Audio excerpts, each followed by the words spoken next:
હાલો આપણે આવી ગયા હતા ત્રિમંદિરે ને અંદર આવતા તરત જ આપણને થઈ ગયા હતા શિવમંદિર સામેના દર્શન ને પછી આપણે કરી લીધા હતા યોગેશ્વર એટલે કે કાનુડાના દર્શન ને જેવું મહાદેવનું શિવલિંગ દેખાણું એવું જ આપણે કરી નાખ્યું હતું મહાદેવના શિવલિંગનું જડાભિષેક.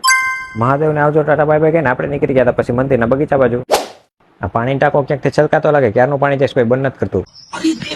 પાણી એટલું છલકાઈ જઈશ કે પાણીમાં કુંડાઈ તરવા માંડ્યા છે. હાલો તો આપણે હાલતા થઈ ગયા છીએ મેદાન બાજુ.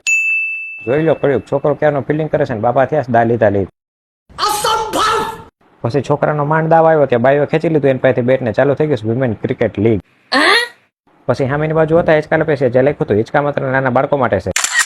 તમને શું લાગે છે હિંચકા ખાઈ કઈ મોટી છોકરીઓ છે? અરે ના ના, એ બધી તો સ્વીટ એન્જલ ને ક્યુટી પાઈ પાપા કી પરીન એવી બધી હળવી ફૂલ જેવી છોકરીઓ છે. જોઈ લો પાપા કી પરીઓની પાંખો ખીલી ગઈ છે ને બધી પરીઓ હવામાં ઉડવા માંડી છે. कौन है ये लोग? कहां से आते हैं? હાલો હું આવી ગયો છું કેન્ટીન બાજુ કારણ કે મને તો ભૂખ નહોતી પણ મારા પેટમાં ઉંદેડા દોડતા તેને બહુ ભૂખ લાગી હતી. હાલો ભાઈ આપણે મગાવી લીધી છે એક પાણીપુરી ને એક દાબેલી. દાબેલી ટેબલ ઉપર આવતા જ દાબેલી દબાવવાની મારા દાંતમાં. પણ દાબેલીનો સ્વાદ હતો એક નંબર. ખાતા ખાતા ખબર ન પડી અંધારું તો રાત જેવું થઈ ગયું. તો આપણે ગાયો હાલવા માંડ્યા છીએ પાર્કિંગ બાજુ. गाड़ी स्टार्ट कर. પણ ગાડી સ્ટાર્ટ કર્યા પહેલા કહેતા જજો વિડીયો કેવો લાગ્યો ને લાઈક કમેન્ટ શેર ને ફોલો કરતા જજો.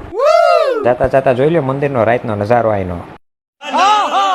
અને લા પાણી હજી સરકાતું જાય કોઈ બંધ નથી કર્યું, બંધ કરો કોક હવે.